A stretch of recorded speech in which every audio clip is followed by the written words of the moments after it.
Well, we are officially in the second half of the year. So, what is our game plan to continue on with forward progress? We've seen an interesting first half of the year, but how do we make sure we are taking the steps and putting in the strategies so that we can come out ahead at the end of the year and in the second half of the course of our financial lives? To talk about it today, we've got Chris McIntire, president and founder of McIntire Retirement Services. We always turn to Chris for a common sense approach to planning with a personalized approach for your unique situation when he's putting together your game plan for retirement, ladies and gentlemen, and always appreciate the perspective. So, Chris, give us kind of your summary, what we have seen in the first half, and then where do we go from here for the second half of this year? Yeah, I live, we're pretty close to Cedar Point Amusement Park here. So I think we would say the first half of the year was one hell of a roller coaster ride with Liberation Day, the sell-off in April, the rebound to record highs basically through June. We're on the other side of the July 4th holiday now here. And and historically, Peter, we say that the summer months can be pretty volatile. There was some tariff relief. There's been some negotiations going on here, and I think people are a little bit more optimistic that than they were in the month of April for sure. So doesn't mean that we're free and clear of anything. We're through halftime here and we're going to make some sports analogies. And for those of you watching on the sportscast, I just happened to grab my Ohio State shirt today. So Peter's going to talk about some blown leads at the halftime and that kind of things here. So it'll be a good show. It's never happened to Ohio State, though, right? Yeah, I'm not I going to think go there. I think every team has probably had a game they felt was in hand, that they were in the lead. Everything was going right in the first half. They go into halftime and they come out in the second half, and things just fall apart and unravel, right? I think the most famous example is probably that Super Bowl with the Atlanta Falcons and the New England Patriots. I think the lead at halftime was 21-3, and at one point they were up even 25 points shortly after halftime, and then everything came apart and Tom Brady put it all together, right? The only overtime I think in Super Bowl history up to that point as well. But like Chris, for our analogy here, just because they were ahead at halftime, and for, just defining our analogy, halftime of our financial lives is probably the point where we are making the transition to retirement, right? We've got the career as the first half and then retirement as the second half. Just because we are ahead doesn't mean that we still have everything in hand and we can take our hands off the wheel and go into cruise control.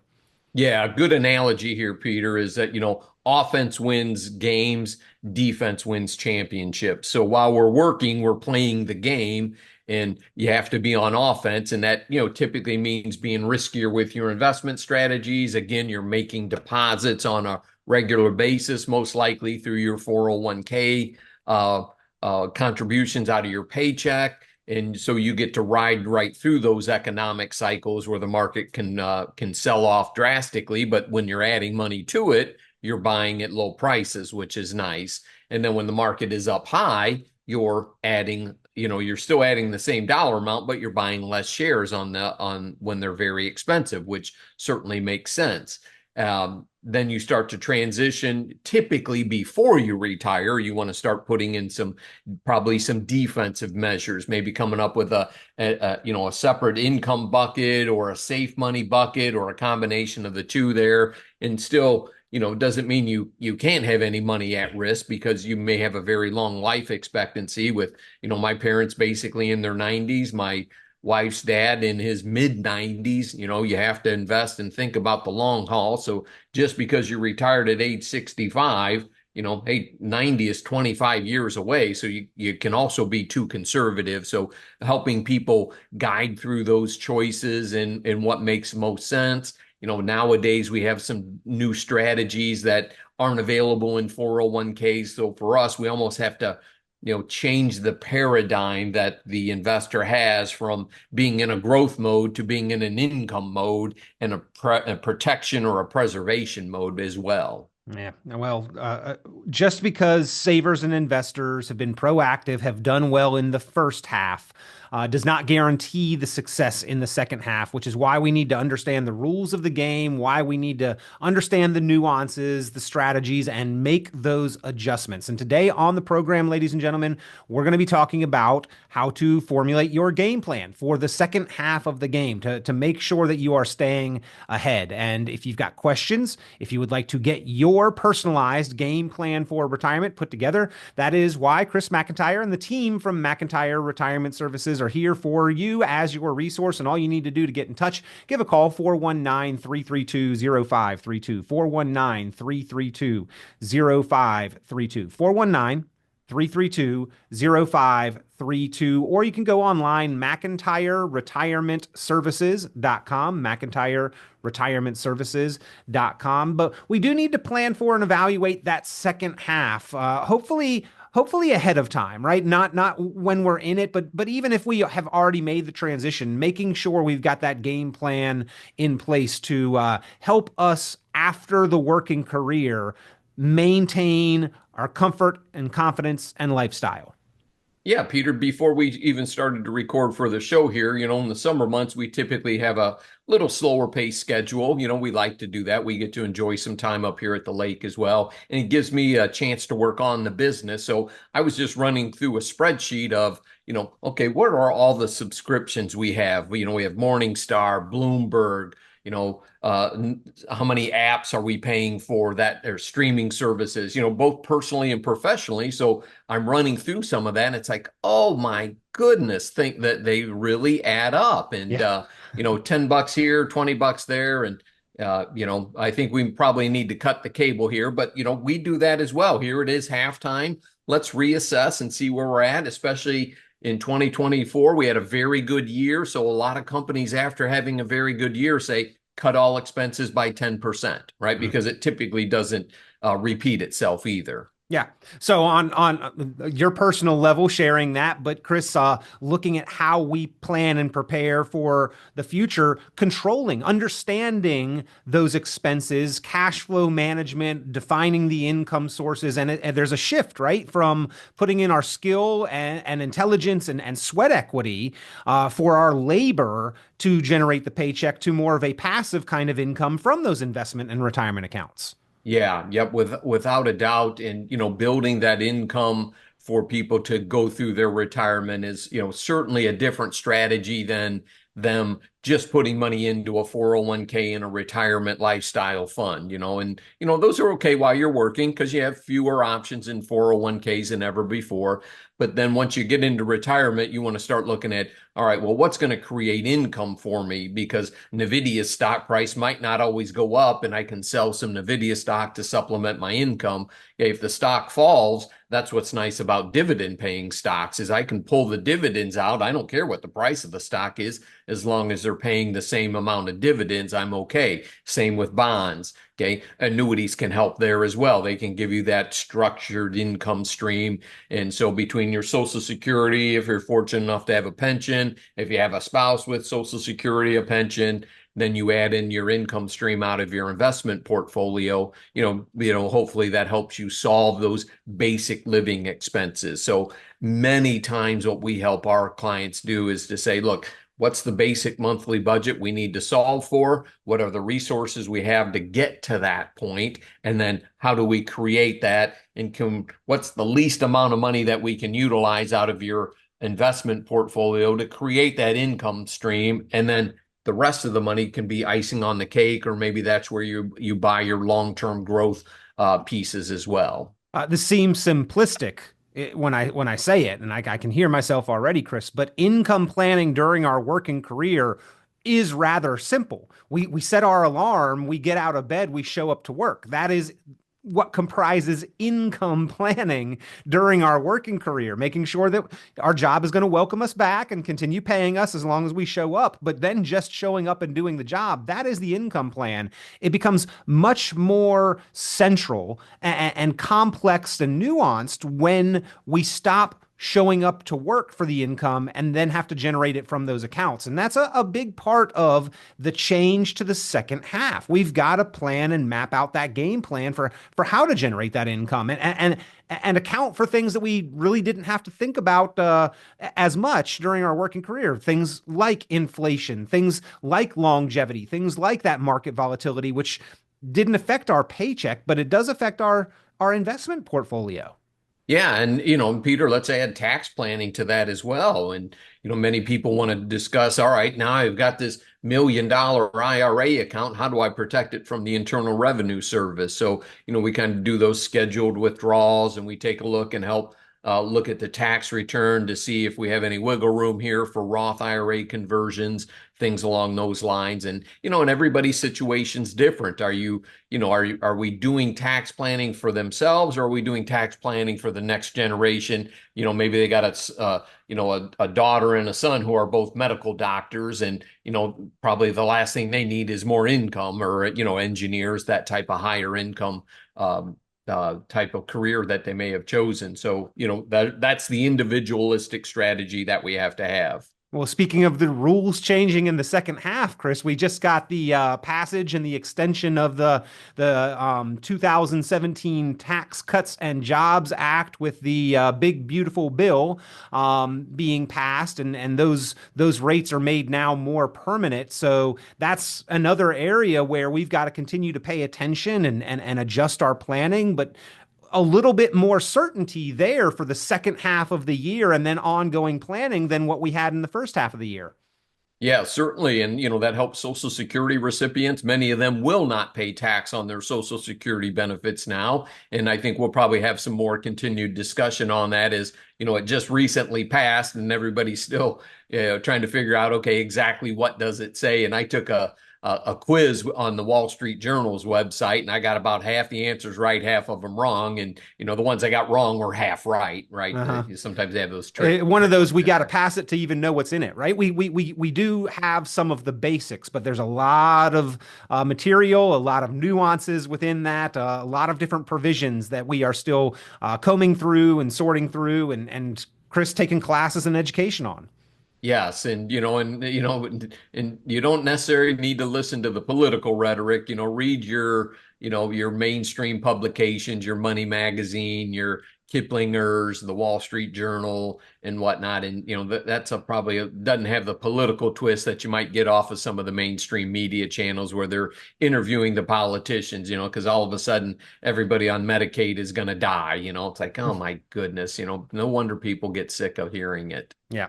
Well, again, we are talking with Chris McIntire. We are talking about the transition from the first half to the second half. We're in the second half of the year now. So that is one example. We gave the sports analogy of going from the first half of the game with a lead to making sure that we finish strong in the second half. That doesn't always happen in sports, nor does it happen in our financial lives. And then to complete the analogy, talking about our financial lives. The first half, our working career, the second half of retirement. And it seems like, Chris, the rules of the game are fundamentally different in the second half in retirement, right? When we talk about sports, those sports teams come out and they play the same game by the same rules.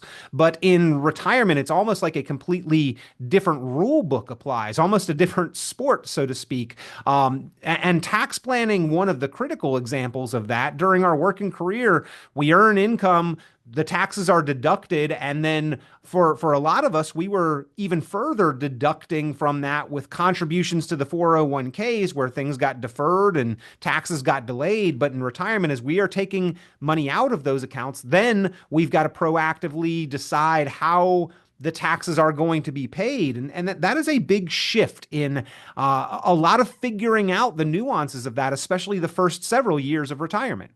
Yeah, without question, Peter, it is. And, my wife's getting ready to transition onto Medicare. She'll be turning age 65. And, are we going to have some significant savings? Because we both, collectively, we pay about $2,400 a month for health insurance. So we should certainly save some deductibles and things like that. And that's going to be a benefit to us. Okay. Now, on the other side of that, we may have some people that have very good health insurance at work, and they may spend more money on health insurance in their retirement, right? Because the employer may have paid for everything, very little deductibles in their health plan. And then now they transition into Medicare. They have $185 a month comes out of their Social Security benefit. They have to get their supplement plan, prescription drug plan. So they could be, $500-600 a month where they didn't have that while they were working. Um, and sometimes it comes out of their paychecks as well, and they don't necessarily realize it. And, it's the same thing with Social Security. If you claim it at age 62, when you get to 65, they're going to take out that Medicare Part B premium that comes out of that. $185 for most folks. It's graduated by income as well. But for most folks listening to the show today, it would be $185 a month. And so a husband and wife, $370 a month right there out of the guaranteed source of income. So, you have to be cognizant of all these, incidental expenditures. Yeah. And then those premiums, Chris, cover the cost of routine care, the potential for long-term care, and the need to address that certainly increases in the second half and in retirement and beyond. And so we've got to also consider the potential and then how we protect ourselves against the costs and expense associated with long-term care, which is not covered by Medicare. Yeah, absolutely. And, dealing with aging parents ourselves, we've had some experience in the long-term care facilities. In fact, as you and I are recording, my wife is at a long-term care facility visiting her dad. And he's a veteran. So, we deal with Medicaid, deal with Medicare, we deal with the nursing home, we deal with hospice, and we also deal with the Veterans Administration. And I'll tell you one thing, none of them are on the same page. It is just it's a frustrating side of things. And most of you out there who've dealt with it are certainly shaking your heads that, all right, who coordinates all of this? So you have to be your own advocate or have your own advocate. And, for many people, you're going to be privately paying for this because if you don't have some form of long-term care protection through a long-term care policy, a life insurance policy with long-term care pieces, or an annuity that has a long-term care element to it as well. So number of different ways to solve that problem, or at least partially solve it. Not everybody wants a policy that's going to pay for 10 years, but, many people say, look, let's put a Band-Aid on it. I don't need a complete, plastic surgery makeover, but I need enough to help solve this problem for 3 to 5 years because I can give away the house, I can give away money and whatnot, in that time frame that we have hedged our risk, right? Because many of these folks that are listening to this show today, your house is insured, right? Your cars are insured. Some of you, your life is still insured. Some of you not because you don't have a need for life insurance right now because everything is paid off. Okay? But you don't have everything insured under one umbrella. Like the long-term care protects the estate. You could have to sell your house. You could have to sell your cars and things along those lines. So that's probably the biggest threat to, the estate passing on is some time in a nursing home. And especially once one of the spouses becomes widowed. That's what it would be like with my mother and father. My dad's 92, mom is 88. My brother lives with them, and without him being home, they're in a care facility, and we have somebody that comes in as well. Yeah. Chris, we obviously on this program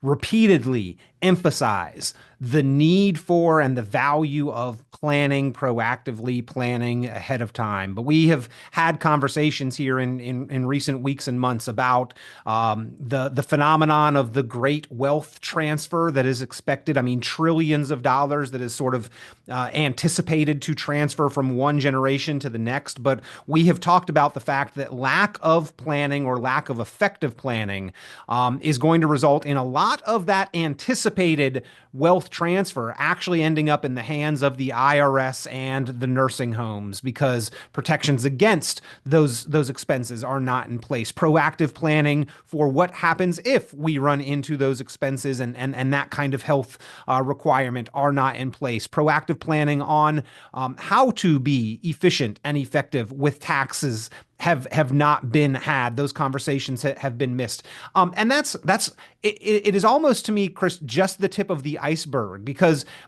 beneath all that, there is still the underlying real question of how do I just make sure my money lasts, right? And that's where we have to examine our spending behaviors and the patterns and the budgeting for what we need to do in our lifetimes over the course of the second half and throughout a retirement that can easily stretch more than a quarter century.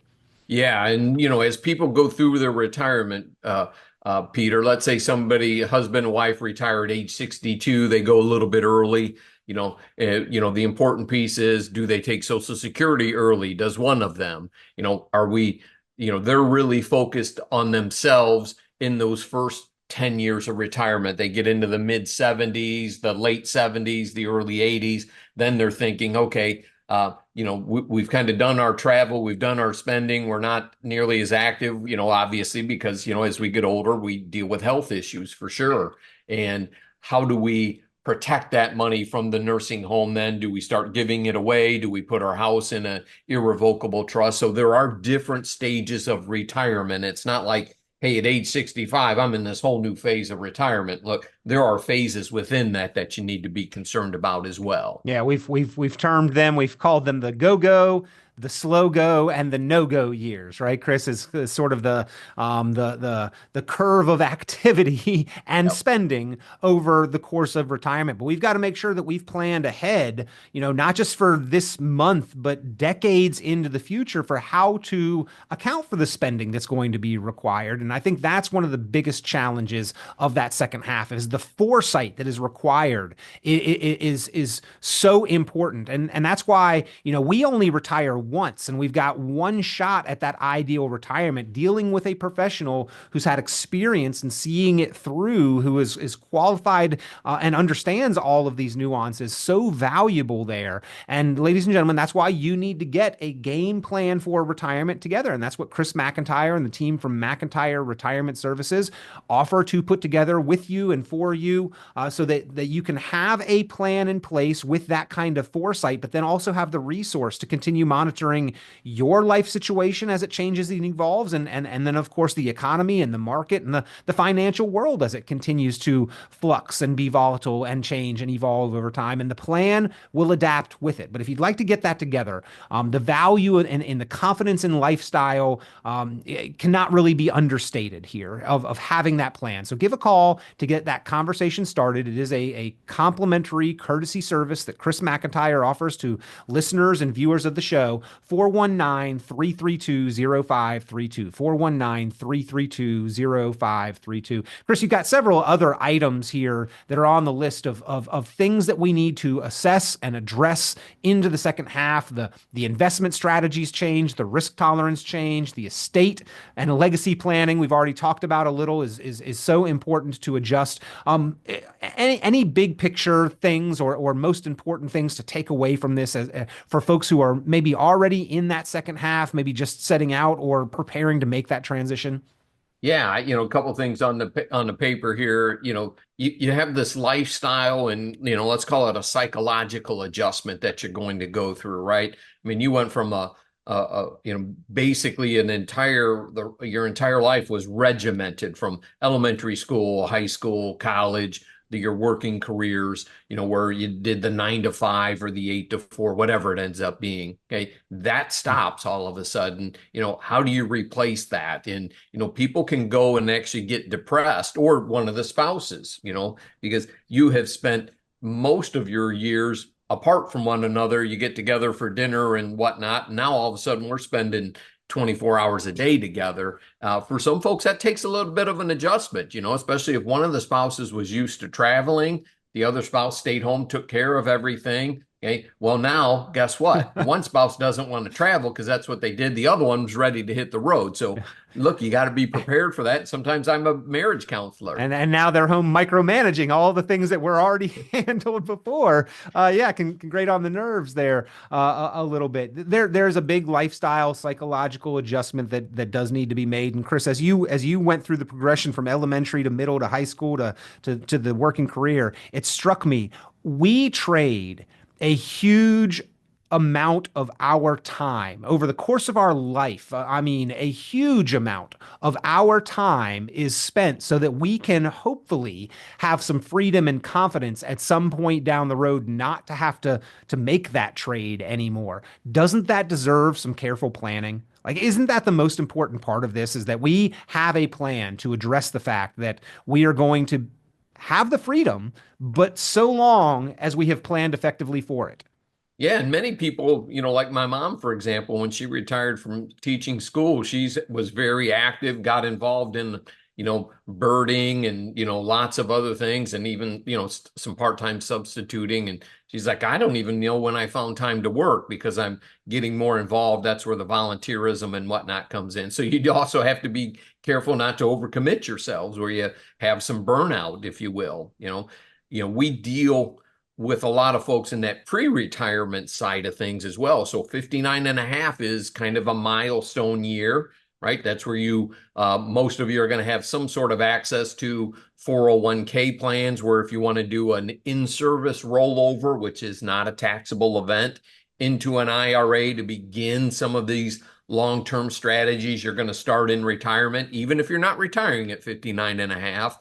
But you can certainly begin that process and say, hey, I'm going to carve a piece of my 401k off and put over here where I know it's safe. I'm not going to lose it, or I'm going to be extra aggressive with it. I just want to cover all the bases there. Okay.